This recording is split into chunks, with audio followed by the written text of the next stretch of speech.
Okay, well, we'll be with you shortly then. This is Newsroom.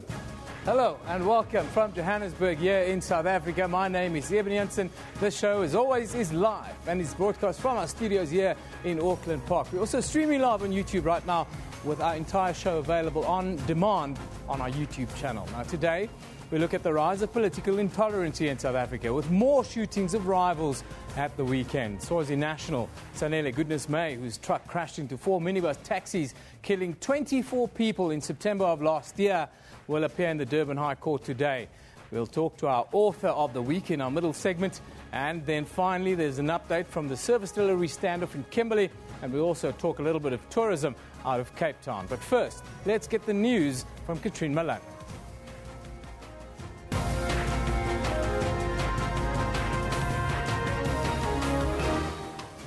Well, hello and welcome to Newsroom. I'm Katrine Malan, and let's take a look at those top stories this morning. President Jacob Zuma says government will help families affected by the tragic building collapse in Lagos, Nigeria, to identify and retrieve the bodies of their loved ones. President Zuma last night announced that 67 South Africans were among scores of worshippers killed in the collapse of a hostel that housed foreign followers of the televangelist TB Joshua. At least 5 South African church groups were visiting the Synagogue Church of All Nations when the building collapsed. It had apparently been overburdened by the construction of additional floors. I would like to convey to the nation that as a nation we should be together, to feel the pain, to grieve together on what has happened.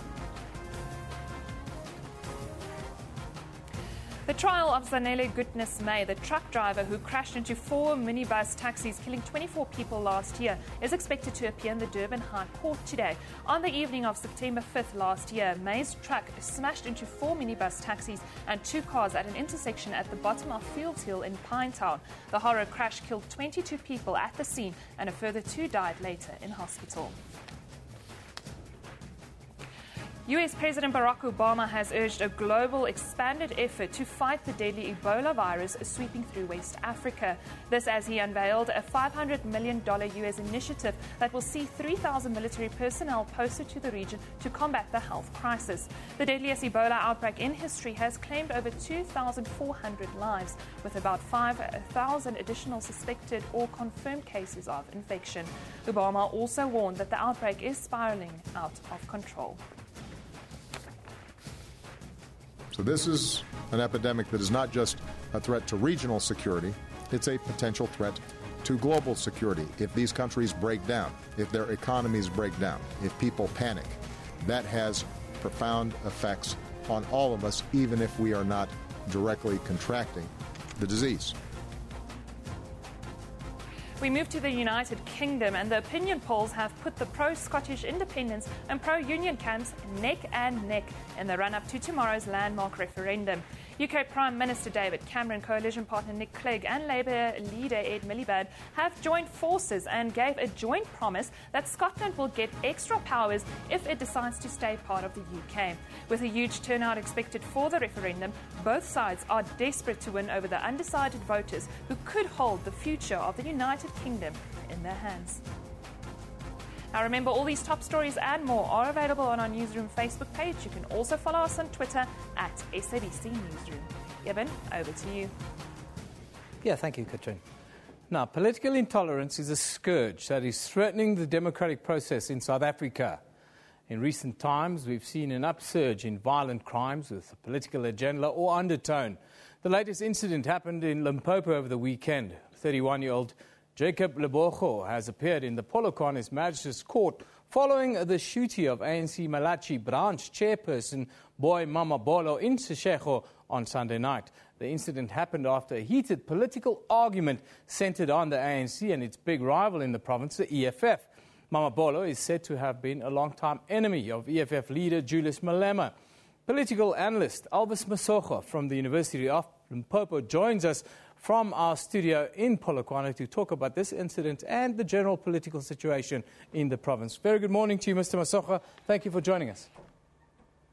Good morning to you, Eben, and all the viewers of SABC News. Just tell us what's the latest with the condition of the injured man in hospital, if you know that, and give us your opinion on the latest violence that is politically motivated, it seems, in the province. What I can say is that I'm not having verified information in relation to the state of Mr. Boima Mabolo, who has been reportedly admitted in hospital.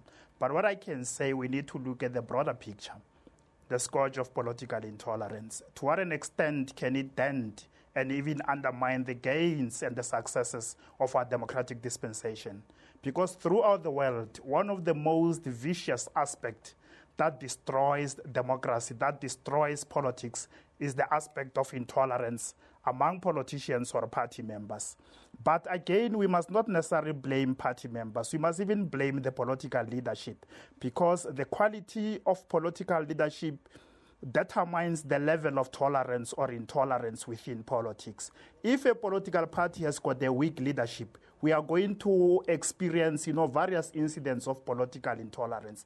But if we are having political parties that are led by highly skilled, competent, and skillful leaders, then the level of political tolerance will be far much lower. So it reflects on the quality of leadership we are having in the country. Now, in a way, apartheid and colonialism taught us to distrust and, in some ways, be intolerant of one another and one another's views. Is this an underlying factor in the latest scenario, or is this simply a case of settling political scores with a gun? To a certain extent, you may be correct, because, in terms of, even ancient philosophy, it says that, yesterday will always have an impact on the present.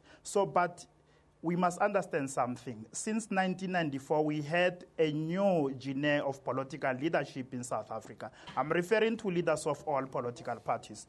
It was their utmost responsibility to guide and inspire party members to believe in the new democratic dispensation, to believe in the battle of ideas, to believe that even somebody is advancing a superior argument than yours, you must always have that, element, that courage to can tolerate that kind of a person. Because when party members resort to violence, resort to physical intimidation, it shows to you the lack of quality leadership that you are having. Because leaders must always encourage their members to respect other members of other parties, not to resort to any kind of violence. What about the emergence of the EFF, especially in the Limpopo province, where it's seen to be a stronghold of the party? Has the rise of the EFF brought with it the kinds of violence we've only seen in other areas of the country, like KwaZulu-Natal, for instance? Now we see this rising in Limpopo, and is this maybe the beginning of what the future holds? Eben, what I can say to you is that, historically speaking, especially since 1994, Limpopo has been a relatively politically stable and peaceful province as compared to other provinces. But again, when you are talking about the township of Seshego, where Julius Malema emanates from, where Boima Mabolo originates from, even where Jacob Leboho emanates from, that township has become the coalface of unstable politics in Limpopo. More often than not, whenever there are incidents of intimidation or political intolerance, those incidents are usually located in Seshego. So it is an exception with regard to the state of politics in Limpopo. But one thing it must be very clear here, Eben. The inception of EFF has brought a new but foreign trend of intolerance in our political landscape, especially leaders of EFF. They've been speaking in ultra-militant tone. They've been advancing a language that is provocative, a language that is threatening to others. I think leaders of EFF must start to calculate the tone of their language, because if a leader speaks in a war tone language, obviously, the party members are going to act like that. But if a leader speaks in a very peaceful tone, then party members are going to be peaceful when they are engaging with other party members. We see this kind of behavior even showing its face in Parliament. Surely that is also an example then filters down to the grassroots level.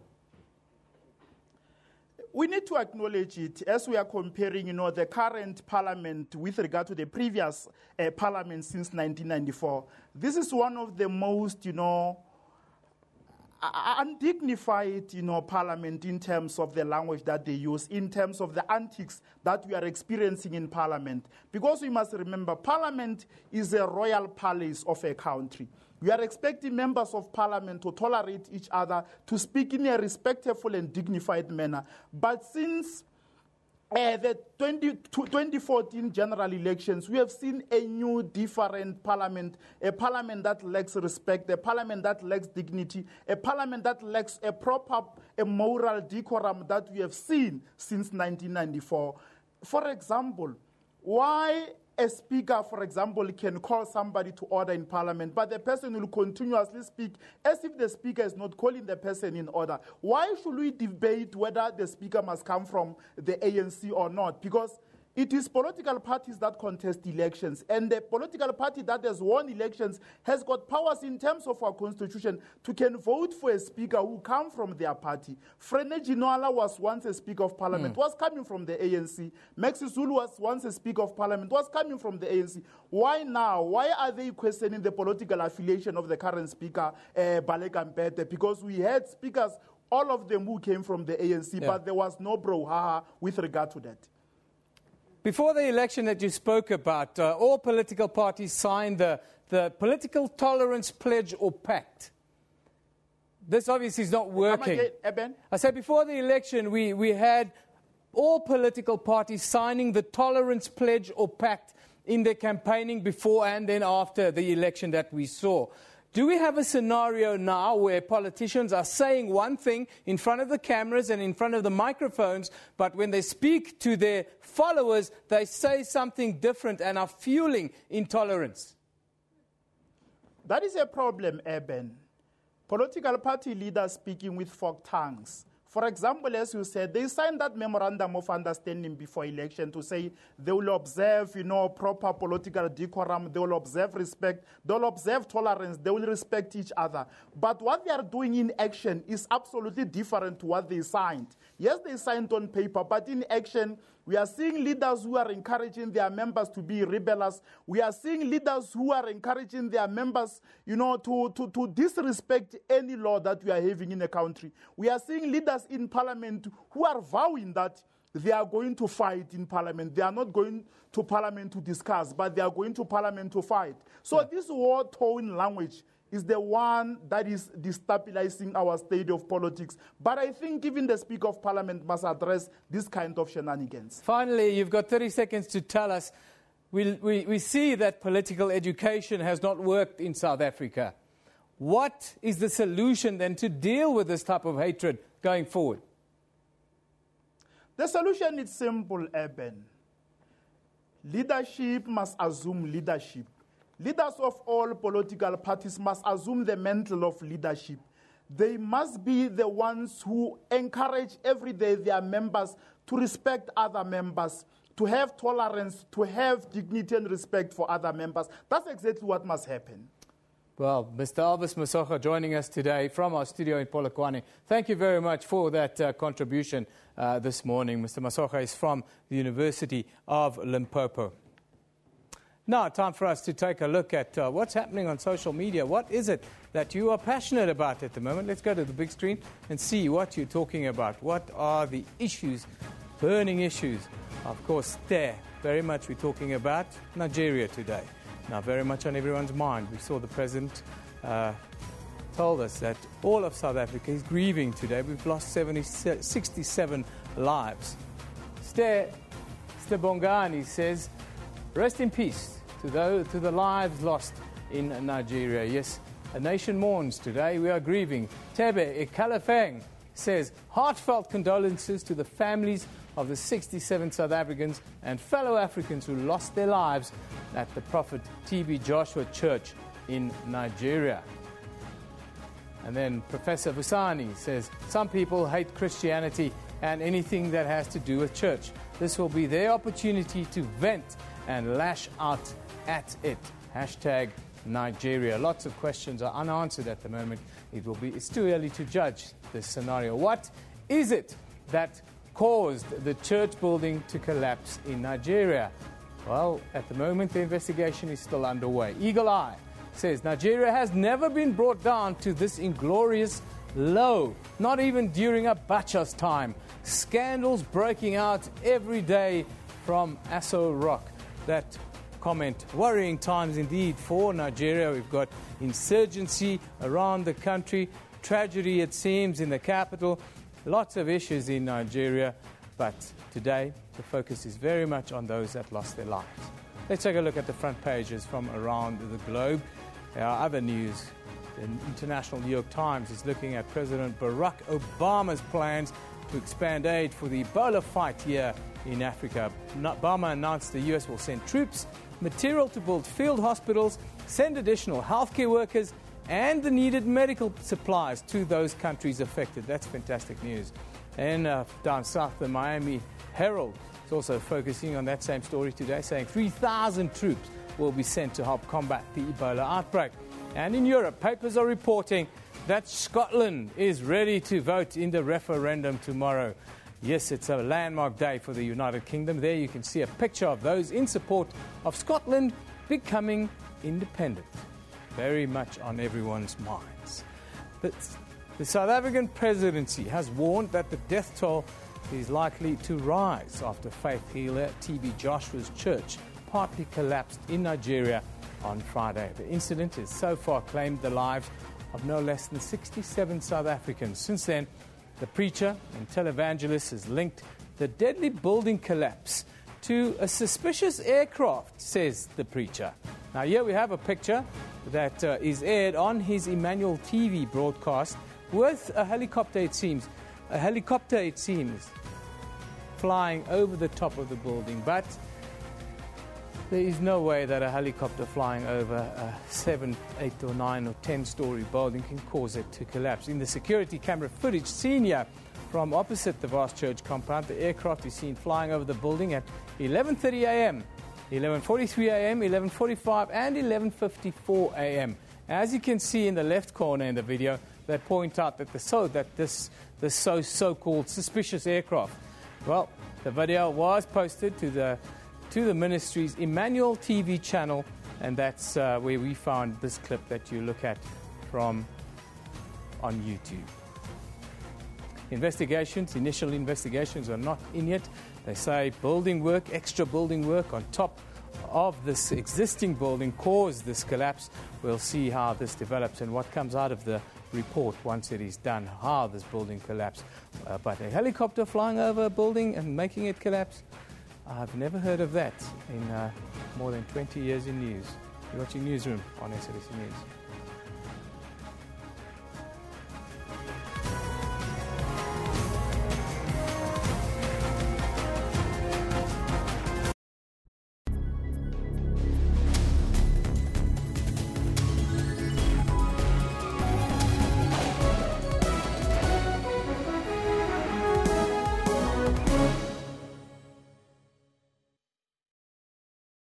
It all started when a great man lifted up his fist to show us that war is never the answer.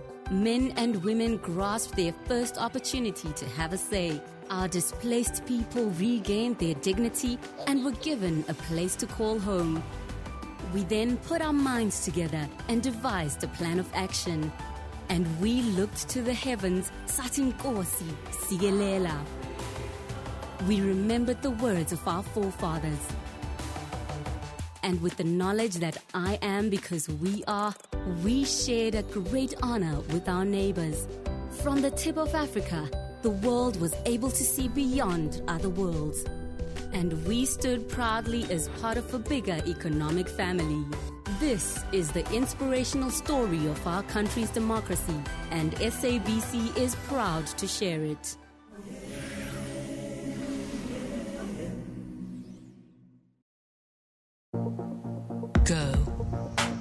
Go on. Go explore. Go with the waves. Lead the brave. Go bold. Go strong. Drive. Dare. Go everywhere. To oceans where no one's gone.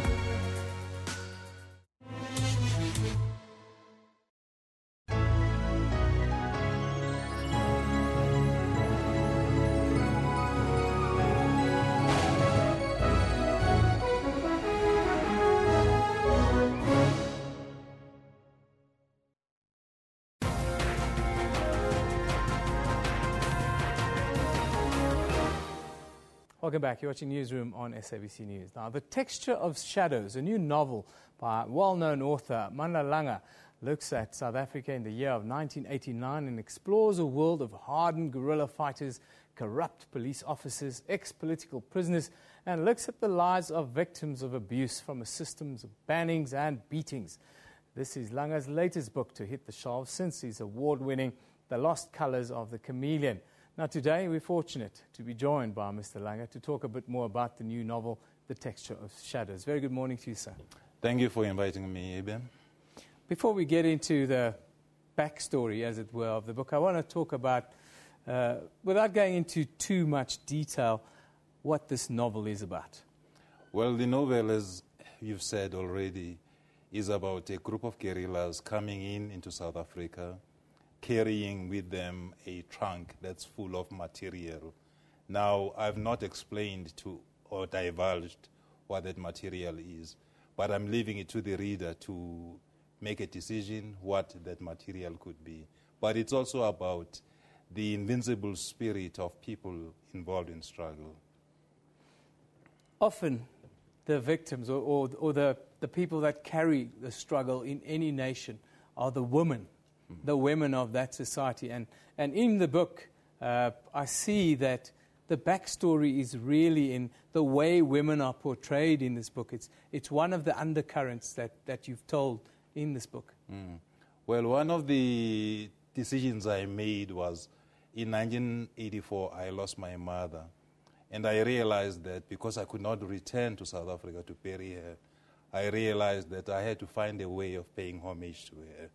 And so the book then is filtered throughout with very strong women that make a difference. And I believe it's my own humble contribution to the women of South Africa. On that note, South Africa, we seem to have a problem in accepting women as our equals. What needs to change in our society? Well, one of the things I say is that, you see a woman, let's look at people like Albertina Sisulu, who was a leader in her own right. When her husband came back from Robben Island, you saw a very subtle shift of her no longer playing the dominant role as a leader in her own right. So we need to change some of those things. We need to sit back sometimes and step back and let women, do the work that they are well versed with, which is leading. And they can do the work that we do as well, my mother always tells me. I want to move on to the other backstory because last night we were at the launch and, the thing that the book focuses on is the role that young people have to play in leading a country and in setting a sort of tone and walking those new footprints. Just to explain to you, what do you think about where the youth are in South Africa today? Well, we have fought our struggles. We have tried to be trailblazers. And in that process, we've also left a huge mess for the youth to sort out. And so we think that struggles are a cyclical thing. We are handing over the baton to them to run with it, to really pick up their socks and be part of an ongoing continuum. They cannot wallow in the same way also in the notion that the world has been spoiled for them. I think they do need to reconfigure the world and reshape it in their own image.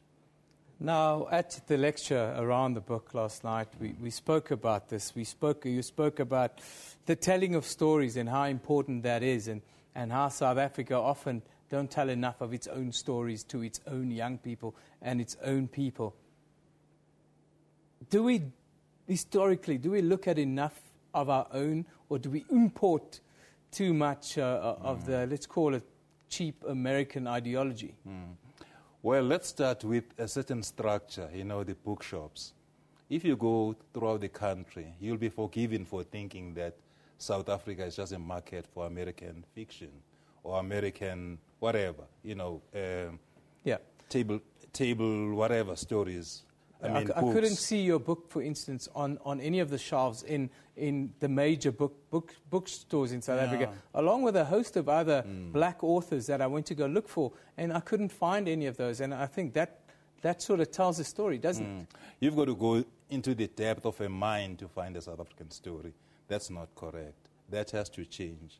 But having said that, I do think that we do need to tell our stories very, very, very authoritatively, and make sure that the children, the young people, they also hone their craft so that they can tell the stories, and pass them down to the generations.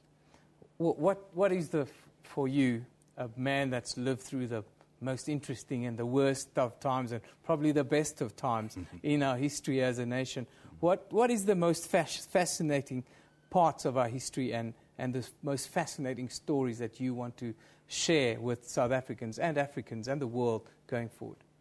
Well, I want people to start thinking back to what it was to be a South African who was proud. And I think that happened quite a lot at the time when people were involved in struggle. I think that the stories of struggle need not necessarily deal with the blood and gore. They also need to deal with the laughter, with the humor, to deal with the love and all those things that make us human. Those are the moments I hanker for, and those are the moments I try to write about. Well, it's a fantastic story you tell in this book. Ntate Mandalanga, thank you very much for joining us today. Thank you so much. The book is called The Texture of Shadows, and it's a fantastic look at, guerrilla fighters, corrupt police officers, a South Africa of years gone by, a real moment in time captured in this book. Go out and read it. It's a fantastic South African story, as you hear. We need to read our own. We need to see our own history in context.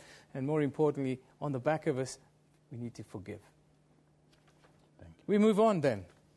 The Department of Basic Education has confirmed that more than 450 Kuruman matrics have been deregistered for this year's matric examination so that they can prepare for next year's supplementary exams. A group calling themselves the Road Forum began protesting in June, demanding that a 130-kilometre stretch of roads in the John Taulo Gatsewe district municipality be tarred. The protesters prevented pupils and staff from going to school to get the attention of the authorities. The Northern Cape government is to resort to legal means now to force the reopening of 55 schools. Now, for the latest, we cross to our special correspondent, Richard Newton, who is in Kimberley. Good morning, Richard. As always, lovely to hear from you. Thanks for joining us. Good morning, Eben. No road, no school protest. What's the latest there, Richard? Well, Eben, there's still no road and there's still no one going to school. Now, as you rightly said, it has been announced that the matrics will be deregistered for this year and will have to be re-registered as part-time students to write supplementary exams next year. And then, of course, from grade 1 to grade 11, all those kids, and we're talking thousands, up to 17,000 kids, will repeat their year as well.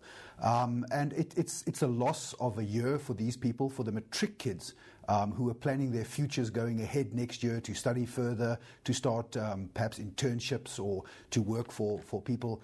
That's also going to be put on hold for a while. And the road is scheduled, work on the road is scheduled to start later this month. But of course, that's going to be a long process, and that is not just a one day you want the road, the next day it's tarred. It's a long process, and I'm not sure there's actually any winners in the story at the moment. Now, Richard, this really is a unique way of protest and a unique case of service delivery protest in this country. But is it not a case of cutting off your nose in a way to spite your face? Look, we heard from the Road Forum the other day saying that they apologize to the kids but hope that one day they'll realize why it was necessary.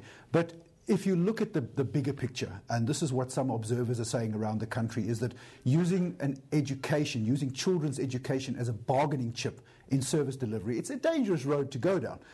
If it succeeds, it may encourage other communities to do the same. And I'm not sure legally, morally, or ethically that children's education should be put on the line and used as bargaining chips. Yes, people have got valid complaints and people need to protest and to bring these matters to the attention of authorities wherever they may be. But should we be keeping kids out of school? That's a debate for the bigger picture here, Ian. We've had some reaction from those holding high office, high-level politicians and the like have been there. Have you had any kind of reaction to the latest? Well, we have had a lot of high-level visits. We've had ministers from the Transport Department, we've had from police, we've had from education, and everyone agrees that what's happening is wrong for the children's education. It has been said that keeping children out of school is a crime. The Premier of the province has just recently announced that legal recourse will be followed, that people must be held accountable for these children losing out on the schooling. And you'll remember that writing supplementary exams, these kids have lost up to 3 months of classroom work and of work within the structures itself. Now they're writing supplementaries. It'll be up to them to study on their own, which makes it that much more difficult, especially when you've missed a third or quarter of the year. So, there's talk of legal recourse to find those responsible and to hold them accountable. But the high-level visits were focused largely on, can we get the road built, what happened? Because you'll remember, this is not the first time. In 2012, the same thing happened, and promises were made then. The road wasn't built. I'm told up to 10 million rand was spent on a feasibility study, but the road is still not being tarred. So this is an ongoing issue, and we have had a lot of high-profile visitors. But as we sit now, the road scheduled to be built, but hasn't been built yet, and kids still not in the classrooms. Now, Richard, there's another story that sort of hangs over the Northern Cape, and that's around payment of more than 300 government employees from different departments, mind you, that's expected to be halted. Just give us a little insight into this story. Yes, well, there have been a number of employees from those departments who didn't receive their salary. You'll remember government gets paid halfway through the month, which was earlier this week. And this is part of a process to verify all the positions within the departments. And it comes back to ghost workers or people pulling salaries in the names of people who don't exist. So we have a number of people in departments allegedly that don't exist, but salaries are being paid to these people. So what happened was there was a request out to all the employees to say, let's get to the office, let's verify our details, let's make sure we have ID numbers, all the relevant documents, let's make sure that the work knows that you are actually a real living person. And that process didn't get completed in time. So a number of people are now saying they didn't get paid.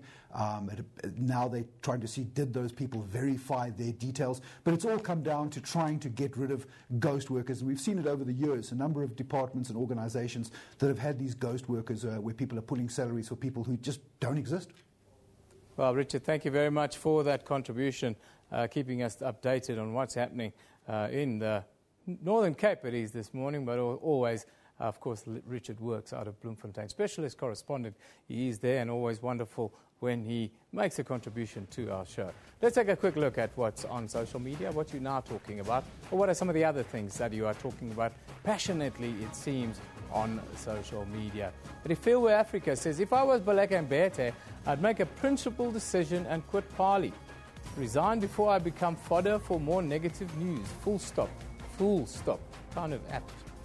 Clinton Dupree says, more like Bar not so lekker Mbete. Parliament, no confidence. And then we have Sipho, who says, they call me Sipho, Baleka Mbete for president. There you have it. Everybody has a view on this one. Sabelo says, Gallo says he's not convinced that removing Baleka Mbete will change conditions and doesn't support the motion. And so does the majority of the House, it seems. Let's take a look at what's happening on our Newsroom Facebook page. Well, today you'll see that the United Nations has announced an Israel-Palestine deal that would allow delivery of building materials into Gaza, but would ensure they are not diverted by Hamas militants. You'll also see that the former ANC Youth League secretary arrested in connection with a shooting incident at an entertainment facility in Polokwane intends pleading not guilty to the charges of attempted murder later today. We had that story a little bit earlier, interesting one. And then President Jacob Zuma has sent his and the country's condolences to the families of the 67 South African nationals who died when a building belonging to a church collapsed in Lagos in Nigeria on Friday last week. You can find all of those stories on our Facebook page. As you see, tick in the top of the search bar Newsroom. The page will pop up automatically. Yes, this is Newsroom on SABC News. Back shortly.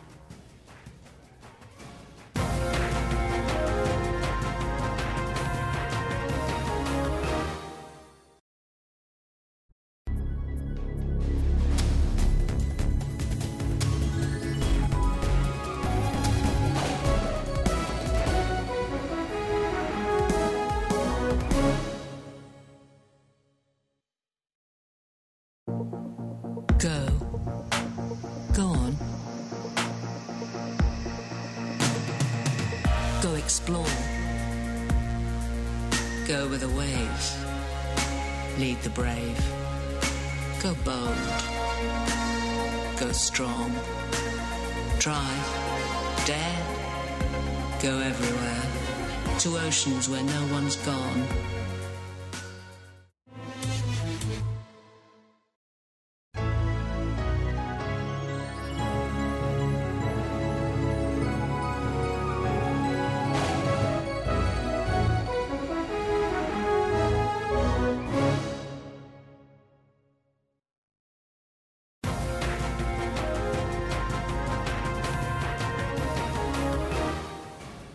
Hello and welcome back. You're with Newsroom on SABC News. Let's have a look at the top stories this morning. President Jacob Zuma says government will help families affected by the tragic building collapse in Lagos, Nigeria, to identify and retrieve the bodies of their loved ones. President Zuma last night announced that 67 South Africans were among scores of worshippers killed in the collapse of a hostel that housed foreign followers of the televangelist TB Joshua. At least 5 South African church groups were visiting the Synagogue Church of All Nations when the building collapsed. It had apparently been overburdened by the construction of additional floors. The trial of Sanele Goodness May, the truck driver who crashed into 4 minibus taxis, killing 24 people last year, is expected to appear in the Durban High Court today. On the evening of September 5th last year, May's truck smashed into 4 minibus taxis and 2 cars at an intersection at the bottom of Fields Hill in Pinetown. The horror crash killed 22 people at the scene, and a further 2 died later in hospital. International headlines. US President Barack Obama has urged a global expanded effort to fight the deadly Ebola virus sweeping through West Africa. This as he unveiled a new $500 million US initiative that will see 3,000 military personnel posted to the region to combat the health crisis. The deadliest Ebola outbreak in history has claimed over 2,400 lives, with about 5,000 additional suspected or confirmed cases of infection. Remember those top stories and more available on our Newsroom Facebook page. You can also follow us on Twitter at SABC Newsroom. Yeben, over to you. Yeah, Katrina, now to one of our top stories. Swazi national Sanele Goodness May, whose truck crashed into 4 minibus taxis, killing 24 people in September 2013, will appear in the Durban High Court today. Last month, May's lawyer, Professor Mdletshe, asked for the case against his client to be postponed for possible plea bargain negotiations. On the evening of the 5th of September last year, May's truck smashed into 4 minibus taxis and 2 cars at an intersection at the bottom of Fields Hill in Pinetown. The horror crash killed 22 people on the scene and a further 2 died in hospital. Let's just take a look at this horror smash. Oh.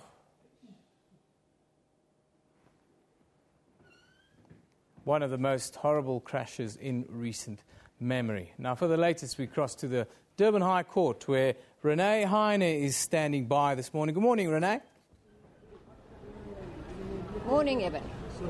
What's the expectation from court this morning, Renee? Right, what we expect is that there will be further discussions on the plea bargain agreement. I've learned from people close to the defence that at this stage it doesn't look like they've finalised the matter. But as you rightly said earlier, that there is definitely an indication that there will be a plea bargain agreement, which essentially could mean that Sanele May will face a reduced sentence. Obviously, if a full prosecution goes ahead, he faces something like 8 years imprisonment for a culpable homicide charge, and he faces 24 of those. But like I said, they are busy with negotiations before trial, and as trial starts, I think that will be the matter that will be discussed in court. Then also just to add that the state had earlier indicated that there may be another person prosecuted. It is widely thought that that could possibly be the owner of the company or the company that owns the truck, and that is Surgical Logistics. But this is what will probably likely come out of court today. Now, it was one of the most horrific accidents in recent memory. We ran some footage of it a little bit early, CCTV footage. There's a lot of clips on YouTube and the like. But just recap for us back on this story and how it's developed from that night in the last year. Yes, I think, as you said, the crash just had so much reaction and wide public resentment of these accidents, and in particular on that stretch of road, the Fields Hill area has been notorious for serious accidents which claimed a lot of lives in the past, and that led to a groundswell of reaction from the public, who then put pressure on the authorities to try and resolve the issues there in terms of reducing the trucks or restricting the trucks that come down that very steep hill into Pinetown. But what we've also learned then at the time, that a lot of the truck drivers and possibly the companies enforcing this, that they were trying to avoid the toll fees coming down on the N3. The M13, where this accident happened, is basically an alternate route to enter Durban and to enter Pinetown, that area. So the transport authorities then had put into action some measures, restrictions, and put a sign posted, and from what we understand, it has to a certain degree reduced the number of trucks coming down that road. But then again, we also hear allegations from members of the public that trucks continue to come down that very steep hill. But then again, we also can't forget that just 2 weeks ago, the victims of the crash, the families who were left behind, the injured, celebrated, if one could say, or commemorated rather, a year later since the accident. And there's still a lot of hurt, there's still a lot of injuries to contend with, but there's been a lot of help as well from communities, and that has been quite a landmark issue here, is that communities came together helping not only the truck victims, the victims of the accident and the injured and their families, which number about 42, I believe, but there's also a lot of support. There's been a lot of support for Sanele May, who's been castigated at the time, and of course who's been, as a Swazi national, also felt very alienated at the time in this country. And also then again, he's been supported right throughout by the community, and he was also still in prison, and he received visits and so on in prisons from these community organisations. So it's created huge reaction, the accident, and also just probably just highlighted the conditions on our roads, and it was a lesson, I suppose, for a lot of drivers in the country. You mentioned a little bit earlier, Renee, about trying to dodge toll fees as being one of the reasons why trucks do this kind of thing. Is it a case of unscrupulous business owners trying to cut their costs, or drivers maybe trying to pocket a few rand in doing so? And how is this addressed if that is the case? I think what this highlighted was that there were definitely issues surrounding permits, not only for people from other countries working here, because there were issues surrounding May's permits, his work permits and his driver's license. These allegations will still obviously be tested as well in court if that had come to trial. Then the other issue was that, yes, trucking companies perhaps needed to step up their measures as well. immediately after the accident, it became clear that this particular truck was not licensed, but obviously there was a 21 grace period within which the trucking company could still apply for this license and get the license. But it has opened up a lot of debate about the control measures from trucking companies and perhaps the fact that they try to avoid toll fees, to use alternate routes, which pose to be a danger.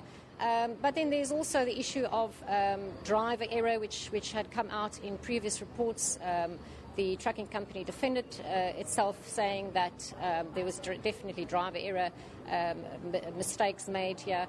So that it has opened a lot of debate on the issues, but has highlighted the fact that there are definitely problems in the industry to strengthen their own measures, and then also driver performance and behaviour. Renee, thank you very much for keeping us informed of what's happening with that story. Big story it is. Renee will keep us updated for the rest of the day as to how things develop in court. Of course, just to recap, Sanele Goodness May, a Swazi national whose truck crashed into 4 minibus taxis, killing 24 people, will appear in the Durban High Court a little bit later today. We conclude today by looking at travel and tourism. Now, it's been a hot topic of debate this year since the announcement that the industry would have to adapt to a variety of new travel regulations set out by the Department of Home Affairs. Yesterday, Home Affairs Minister Malusi Gigaba announced that some of these requirements will be put on hold until June next year. The regulations have been the subject of sharp criticism since May, and there have been strong predictions that they could harm the tourism and travel industries in South Africa. It's Tourism Month, and today we look at the industry from its current economic circumstances and what can be expected in the next year in light of numerous factors. Joining us for this discussion from one of the largest hotel groups in South Africa and Africa, Director of Sales, Marketing and Revenue for Protea Hotel, Mr. Danny Breyer. Good morning, sir. Good morning. Quickly, we saw the announcements of the Home Affairs Minister that these regulations have been hot topic as debate. Could you just highlight some of them and what do you see the impact on the industry will be? I think firstly we're not debating the Minister of Home Affairs' decision to look into child trafficking into South Africa and the reason why he's looking for these various regulations to come into South Africa, and I think that's very specific and required. But we do need mediation, which was finalised yesterday with discussions with the Minister, to look at opportunities to allow the tourism sector to ensure that it increases its portfolio of guests arriving in South Africa. The biggest issue we have at the moment is the biometric visa processing. It's not that it's not the norm globally, it is, but the scenario that we have in South Africa is that we need to set up these visa processing offices throughout the globe to allow people to enter into South Africa. Our biggest concern is two emerging countries, namely India and China, where at this particular point we don't have an infrastructure to issue these visas. And short term, that'll have impact on tourism from these two specific emerging countries into South Africa. And that's our biggest concern. And hopefully, through future mediation with the Minister of Home Affairs, we'll be able to sort this process out. The other aspect which we seriously have to think about is investment opportunities in South Africa. As you're aware, there's been a huge play on tourism in Africa, sub-Saharan Africa in particular, where most sub-Saharan African countries are showing a GDP growth year on year. There's been an international requirement to grow hotel structures in these countries. And specifically, as you've seen recently, the purchase of Protea by Marriott has been a big investment into the tourism environment in South Africa. This will lead to future potential opportunities in South Africa, not only from local companies, but from international companies looking to invest in our tourism infrastructure.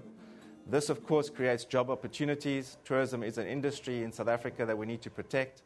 We do want to create another 225 job opportunities, as has been requested by the NDP. That has to be achieved by 2020.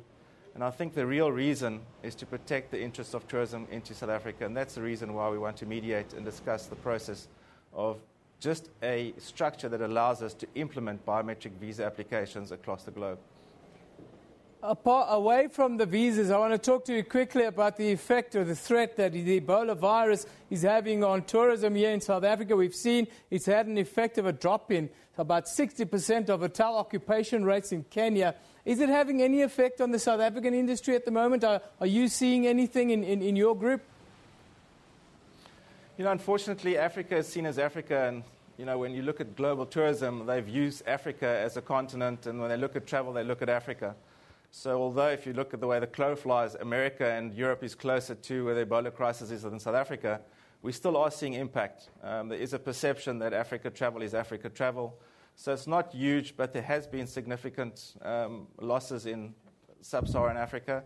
Not to that greater degree in South Africa, but we have seen certain cancellations that have materialized in recent weeks. Now let's go back. Let's get back and talk to money. Talk money. It's not always negative, is it? With all these kind of factors being at play within the tourism industry, are we seeing more domestic travel and the domestic market growing a little bit in South Africa? Yeah, I think you're 100% correct. It's not all doom and gloom. There's more positive than negative if you look at the structure in South Africa at the moment in sub-Saharan Africa.